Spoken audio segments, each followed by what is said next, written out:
Welcome to the Yoga Lawyer Show. Today we're talking about Citizens United, which, funny enough, we recorded this last week and didn't have the microphone on. So we're going to try to recreate it again today. We gave a brilliant discourse on Citizens United. I know everybody's been anxiously awaiting what we have to see and hear or say about it. We could have posted, because we had like our video, just not noise, so we could have made it black and white, made it like an old-timey movie. Or I was suggesting we dub it, but it would be hard to figure out what we're saying. So we'll try to talk about it again today. So, Katie, fill us in. What is Citizens United about? So, big case, huge case, but kind of misunderstood because there's a lot of business stuff. And it's confusing. I've read it and still get kind of lost. I've read it multiple times. Like, I studied campaigns and I'm still like, I don't know.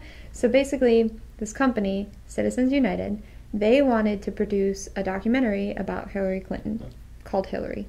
Great name. And a negative documentary about her. Negative documentary about her while she was running for president in... I think 2008. Wasn't it like it wasn't this past election. No. It was, yeah. It was when she was running against Obama. So like that would have been 2008. Right. So they created this movie and they wanted to put it on one of the on-demand channels, but... So you would have to go through certain steps to access it. It wouldn't be just like on TV, you're just clicking through the channels. You'd have to go through certain steps. But they were going to pay the on-demand fee, so you wouldn't have to pay for the movie. It's going to be free. It would be free.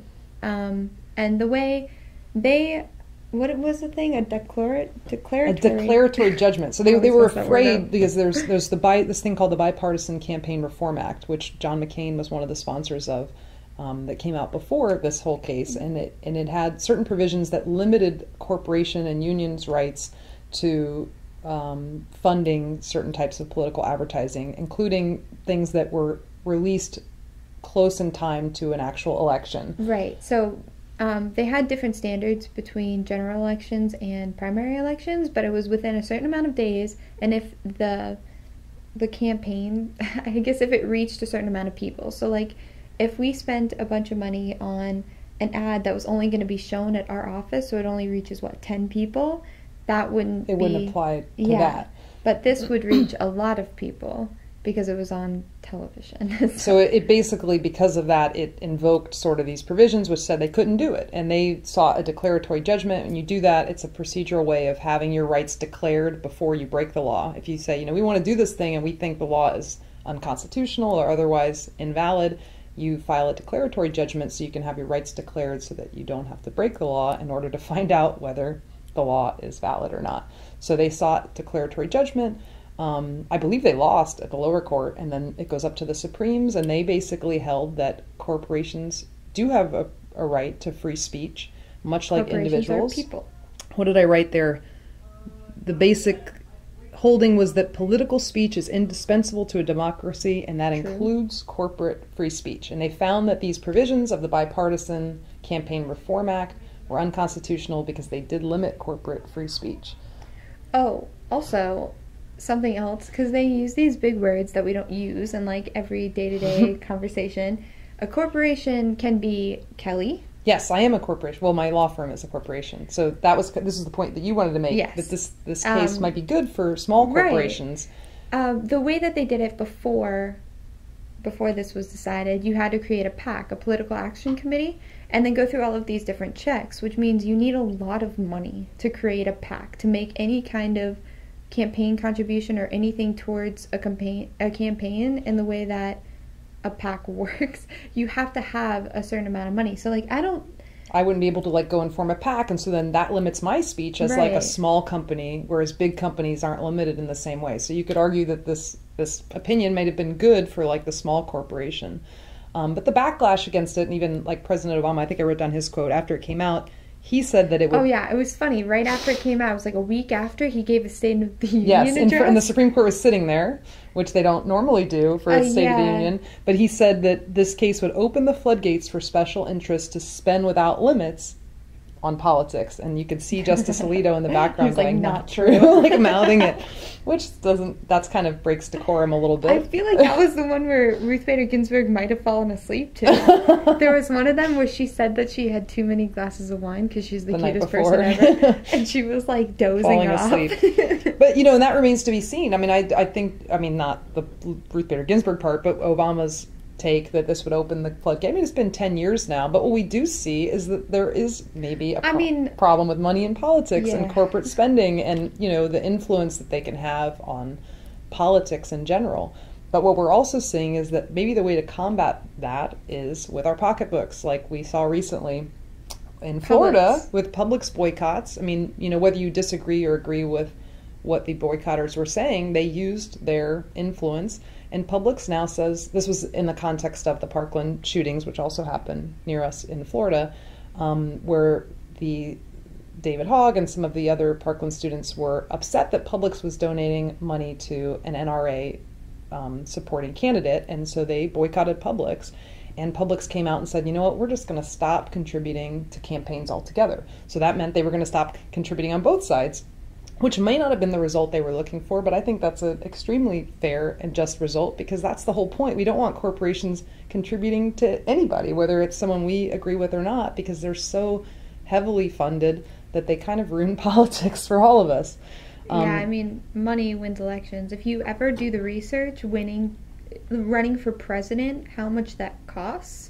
Yeah, and if you see that generally, not always, but the politician that spends the most money wins the election. It doesn't happen across the board, but it happens, and that doesn't a majority of the time. That doesn't necessarily mean that the politician's a bad politician, but it doesn't mean that's the best option. And is that fair? Like, it's kind of crazy. So, you have corporations like Publix who, depending which side they contribute to, they run the risk of upsetting half their customer base, because we're sort of divided on a lot of issues. So it might be better to just stop donating altogether, and that sort of is the way to combat this Citizens United decision. But I see the merits in why Publix would want to contribute, because I mean, if you're donating a lot of money to a candidate, when that candidate gets into office, they're going to try to make sure to do some things that favor you. Well, yeah, that's why you do it. And that's the problem. That is the problem. So, I see where Publix is coming from. I understand why they're doing what they're doing, but as a voting citizen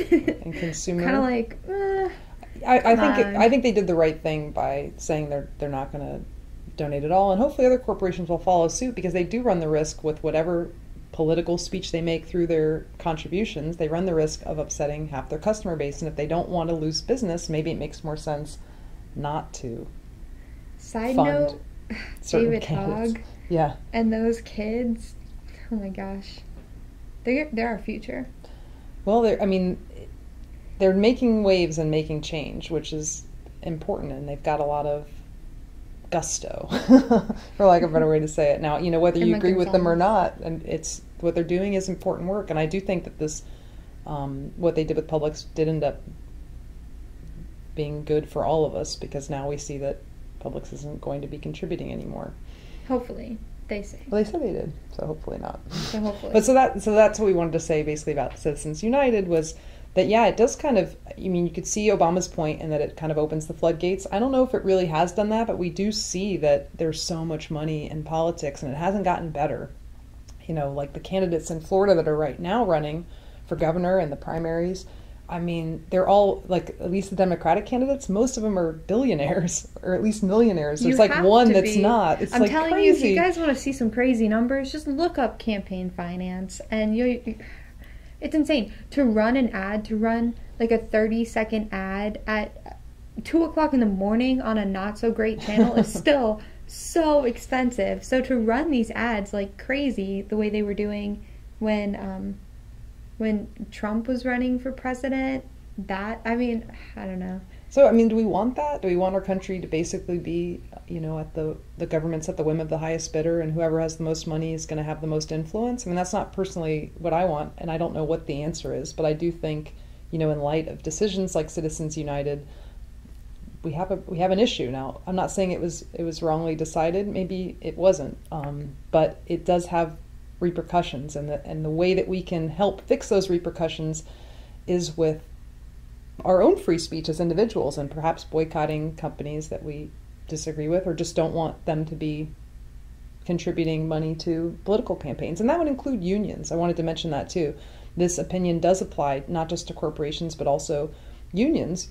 And I had this come up on one of the discussion boards on Facebook that I'm a member of, well, is it okay for unions then to just donate unlimited money to political campaigns? No, and I would say still no, not. by the same token, and that your recourse there, if you're a member of a union, is that you could boycott by not paying your union dues. You're under no legal obligation to pay union dues. So if you disagree, then that's where, that's how you put your money where your mouth is. I think I said that last week, but I wasn't sure if it's you're putting your mouth where your money was in this situation. It's kind of reversed, because what we're saying is you're refusing to put money in places where you disagree with how they're acting politically. Your money is your mouth. Yeah, your money becomes your mouth. I mean, it becomes your way to vote, in a sense. You vote with your pocketbook every day by deciding where you're going to spend your money, and if you disagree with contributions that companies that you frequent are doing, then you can make your vote heard by not spending money there anymore. And that's really our best recourse as citizens in light of the Citizens United case.